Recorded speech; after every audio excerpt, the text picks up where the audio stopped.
I am Jonathan Katz, and I'm a professor of practice and cultural policy and arts management at George Mason University.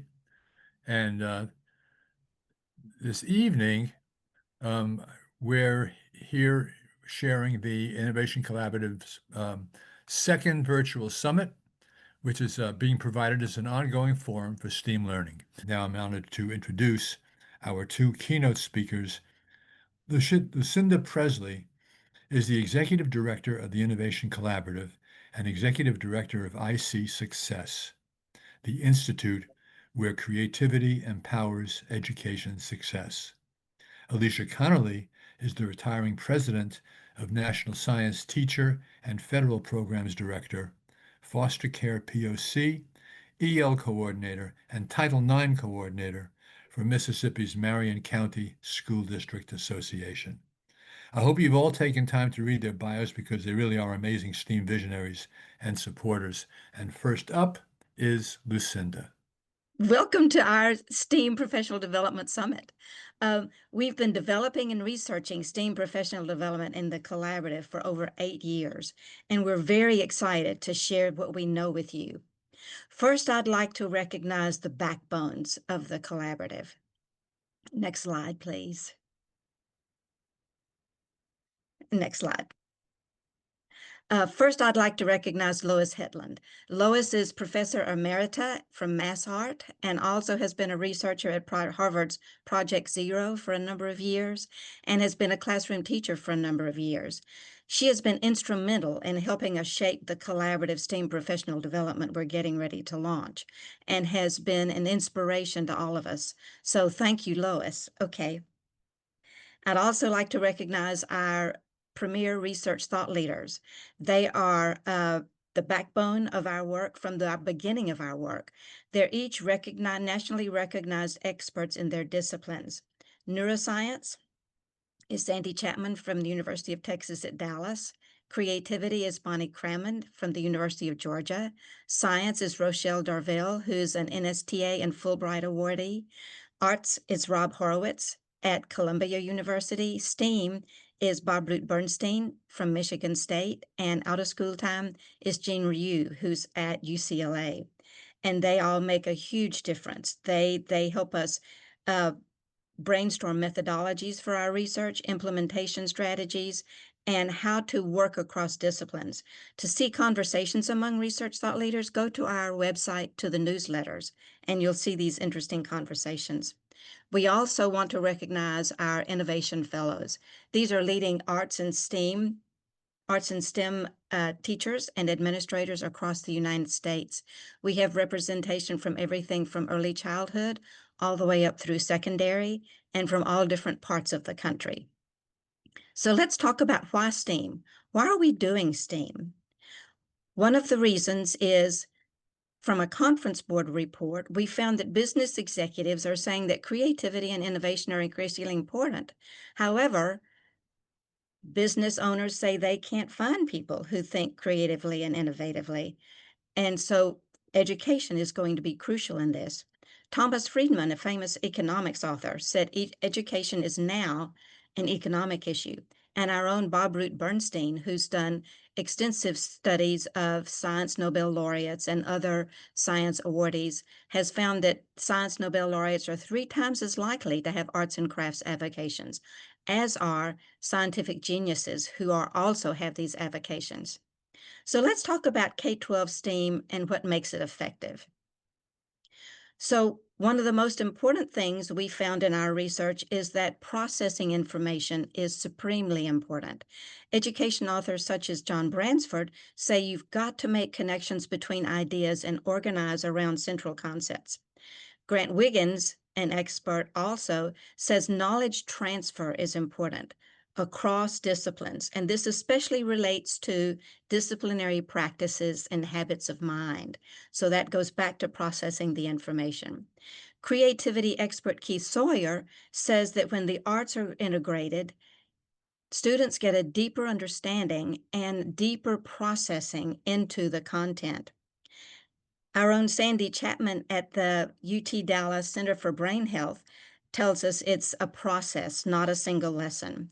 What we want to do is have students synthesize relevant information and use that information to solve a problem innovatively, and then that helps promote brain health. So let's talk about knowing all that. Let's talk about the collaborative STEAM PD. It's based on 6 years of research funded by the National Endowment for the Arts, and 2 years of studying out of school time, which also we had a cohort that looked at the intersections of formal and informal. So we have a big picture of what really is required, what we need for professional development and classroom implementation. So we have our own research thought leaders, which you've seen, our innovation fellows, and a number of STEAM leaders, such as Lois Hetland. So when we talk about all of our institutions, the collaborative is a coalition of leading national arts, STEM, and higher education institutions, researching to develop the most effective STEAM classroom practices and professional development.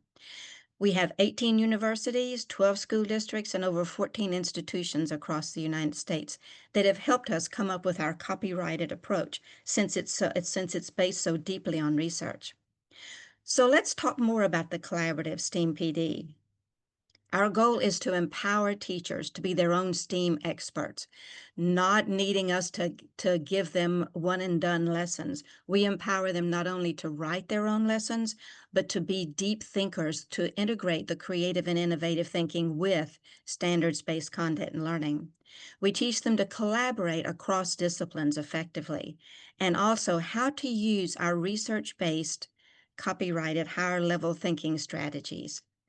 And one of the most important aspects of this is that the arts drive the STEAM professional development and the classroom implementation.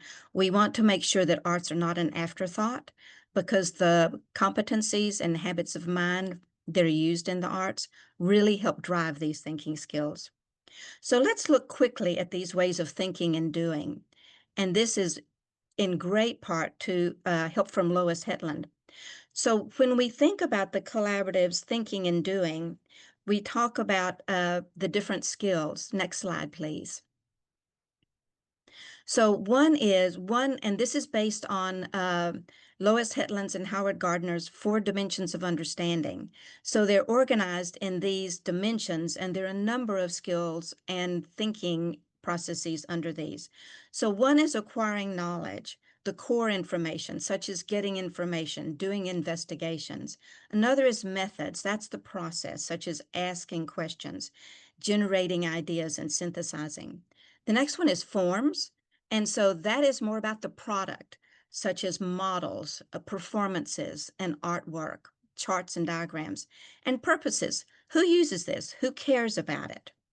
So we're also focused on the STEAM continuum. So that for us, based on our research, has shown that the continuum reaches from multidisciplinary, which is where the disciplines work separately, and they can be done independently without impacting the other discipline. Then increasing the connections, we go to interdisciplinary, where the students work in separate disciplines, but they can be combined to enhance each other, but they're not dependent on each other. And then the magic happens in transdisciplinary. That's where the disciplines work interdependently, and the students reach a synthesis that they couldn't achieve without their being combined. Now, when we do the professional development, we start at multidisciplinary, and moving forward is always an option. But we know the data show that students love all the phases, but they're especially attracted to the transdisciplinary.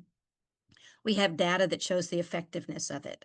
So one of our studies was with 186 second through 5th graders in a Title I school. We found, next slide, please.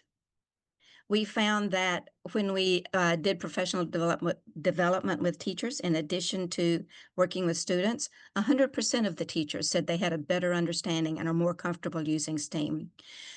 For creative thinking, 100% of those students could discuss at least one creative thinking skill they were using. 93% said the arts activities helped them understand the science. 100% said they learned to persist using STEAM. And 99% said it was easier than the year before when we were doing this, scaffolding this in multiple years.